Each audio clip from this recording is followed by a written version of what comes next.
चलो देखो, MSc semester first calculus operation चल रहा था अपना। इधर देखो बोर्ड पे लिखी हुई है आयलर पॉइजन इक्वेशन। ये लिखी हुई है Euler Poisson equation. Mostly question में यही यूज होती है, आयलर पॉइजन इक्वेशन। आयलर की first form, second form, third form करवाई थी, इसके बाद प्रॉपर्टीज भी करवाई थी। ये आयलर की है हमारे पास Poisson equation. If f(x) is an एडिविजल फंक्शन, एडिविजल फंक्शन क्या होता है, जो बाउंड्री कंडीशन को क्या करे, सेटिस्फाइड करे। तो डेल एफ अपॉन में del Y minus D upon में D X, del F upon में del Y dash plus D square upon में D x square, del F upon में del Y double dash minus plus up to, ठीक है। तो del F upon में del Y plus इन सभी को क्या लिख लिया, समीशन, है ना। i इज इक्वल टू 1 से लेके n तक माइनस 1 की power n D I D X I del F upon में del Y I is equal to 0। ये इक्वेशन क्या कहलाती है, आयलर पॉइजन इक्वेशन। बहुत यूज होती है। सीधी सीधी ये यूज नहीं होगी, इधर देखना, सीधे ये यूज नहीं होगी। जिस तरीके का क्वेश्चन में फंक्शन दिया होगा, जैसे सेकंड डिग्री का फंक्शन दिया तो यहाँ तक यूज होगी, फर्स्ट डिग्री का फंक्शन दिया तो यहाँ तक यूज होगी, थर्ड डिग्री का फंक्शन दिया तो यहाँ तक यूज होगी। ये कौन सी इक्वेशन है, आयलर पॉइजन इक्वेशन। ये आपको याद होनी चाहिए, ये आपको याद होनी चाहिए। मोस्टली यूज इसका होगा, आयलर पॉइजन इक्वेशन क्वेश्चन में। इसके बाद देखो फोर्थ प्रॉपर्टी एक रह गई थी, if f is independent of x and y both. तो डेल f अपॉन में del x is equal to 0, then del f upon में del y is equal to 0। दोनों से इंडिपेंडेंट है, तो डेल स्क्वायर f अपॉन में del y dash, इसका मान भी क्या होगा, 0, क्योंकि डेल f अपॉन में del y dash, del upon में del y is equal to 0, del square f upon में del x del y dash, इसका मान भी क्या होगा, 0, ठीक है। तो third form of Euler equation लिखेंगे हमारे पास, ये 0 हो गया, ये 0 हो गया, इसके बाद ये 0 हो गया। एफ वाई क्या होता है, डेल वाई अपॉन में डेल एक्स, तो बचेगा क्या, d square Y D x square f y dash is equal to 0। इसका इंटीग्रेशन करेंगे तो सॉल्यूशन आएगा मेरे पास, बोथ साइड इंटीग्रेशन करने पे, ठीक है। तो एक छोटी सी प्रॉपर्टी और एक इंपॉर्टेंट चीज, Euler Poisson equation.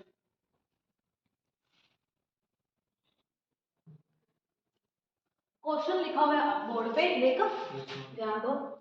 Find the externals of functions i 1 plus y double dash का square dy with boundary condition y0 is equal to 0, y dash 0 is equal to 1, y1 is equal to 1, y dash 1 is equal to 1। Find the externals, externals find out करना है। Externals का mean क्या है, इस function का maximum या minimum मान क्या होगा, ठीक है। तो अब देखो सबसे पहले ये फंक्शन दे रखा है, कैसा फंक्शन है, देखो y डबल डैश है तो x y dash y double dash भी होगा। अगर मेरे पास y ट्रिपल डैश आ जाए तो यहाँ पे y ट्रिपल डैश भी लगाओगे। देखो y डबल डैश का पता है, जब y होगा तभी y डैश आएगा, जब y डैश होगा तभी y डबल डैश आएगा, सीधा तो नहीं आएगा। तो इस फंक्शन में x y dash y double dash चार फंक्शंस होंगे। इस फंक्शन में चार वेरिएबल्स हैं, x y dash y double dash का मान क्या है, 1 प्लस y डबल डैश का स्क्वायर, है ना। ये इक्वेशन नंबर फर्स्ट। ऐसे इक्वेशंस का यूज करने के लिए हम पॉइजन इक्वेशन यूज करेंगे। Find the externals of function i is equal to 0 से 1 1 प्लस y डबल डैश का square dy with boundary condition y0 is equal to 0, y dash 0 is equal to 1, y1 is equal to 1, y dash 1 is equal to 1। इसमें questions में find out करना है कि इस function के externals find out करने हैं। एक्सटर्नल्स का मतलब क्या होता है कि इसके मैक्सिमम और मिनिमम वैल्यू फाइंड आउट करनी है इस फंक्शन की, ठीक है। तो ये फंक्शन कैसा है, 1 प्लस y डबल डैश का स्क्वायर, इक्वेशन नंबर फर्स्ट। इस फंक्शन में कैसे कैसे वेरिएबल्स हैं, x y dash y double dash है, y डबल डैश है तो x भी होगा, y भी होगा, y डैश भी होगा, y डबल डैश भी होगा। y डबल डैश है तो इसका मतलब y भी आया हुआ है, y से y डैश आता है, y डैश से y डबल डैश आएगा, ठीक है। इसके लिए हम using Euler Poisson equation, Poisson equation हमने पिछले पिछले मतलब कि लास्ट में की थी हमने Poisson equation, del F upon में del Y minus D upon में D X, del F upon में del Y dash plus D square upon में D x square, del F upon में del Y double dash is equal to 0, equation number 2।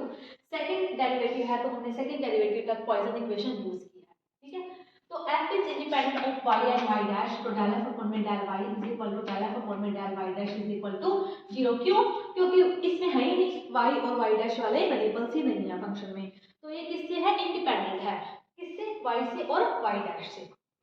ठीक है, तो ये 0 हो जाएगा, है ना, ये भी 0 हो जाएगा। बचेगा क्या, डी स्क्वायर अपॉन में D x square del F upon में डेल वाई डबल डैश, तो ये आ गया मेरे पास। ठीक है, तो डी स्क्वायर अपॉन में D x square del upon में डेल वाई डैश एफ की फंक्शन की वैल्यू मेरे पास है 1 प्लस वाई डबल डैश का स्क्वायर, है ना, डेल अपॉन में डेल वाई डबल डैश का अवकलन करेंगे 1 plus y double dash square से, तो 2 वाई डबल डैश आ जाएगा। 1 का तो क्या आ जाएगा 0, वाई डबल डैश क्या हो जाएगा 2 वाई डबल डैश। ठीक है, 2 y double dash, y double dash को क्या लिख सकती हूँ मैं, 2 तो बाहर आ गया, वाई डबल डैश को क्या लिख सकती हूँ डी स्क्वायर वाई अपॉन में डी एक्स स्क्वायर।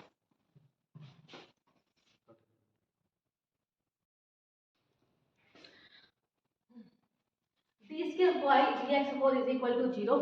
ठीक है, तो इसका इंटीग्रेशन करो, D D cube Y D X cube is equal to A, इसका करो D square Y D x square A X plus B, फिर करो डी वाई अपॉन में D X A X square by 2 plus B X plus C, फिर इसका करो y x is equal to a x cube 6 plus B x square by 2 plus c x plus d, star equation होती है।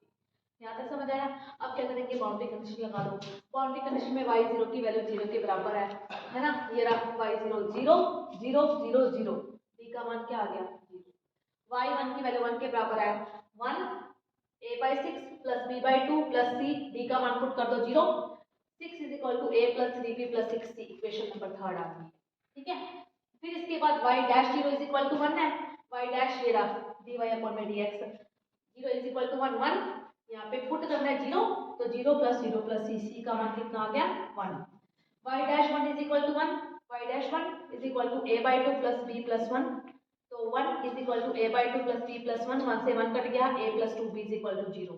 Third और fourth equation आई है। ठीक है, बाउंड्री कंडीशंस लगाई हैं हमने। फिर देखो इधर from equation number third, equation number third में देखो c का मान पुट करो, इसके अंदर खत्म करो c को, तो a plus 3b is equal to 0, फिर फिफ्थ और फोर्थ से b का मान आएगा 0, b का मान पुट करेंगे इक्वेशन नंबर फोर्थ में, तो a का मान भी 0, a का मान 0, b का मान 0, c का मान 1, d का मान पहले ही 0 हो गया, ये सारा मान हम y x में पुट कर देंगे, y x में पुट करेंगे तो y x is equal to क्या आ जाएगा x। ये फंक्शन का कौन सा मान है, एक्सटर्नल मान है ये फंक्शन का। ऐसे क्वेश्चंस आएंगे तो आप आइदर की पॉइसन इक्वेशन ही यूज करोगे। ठीक है।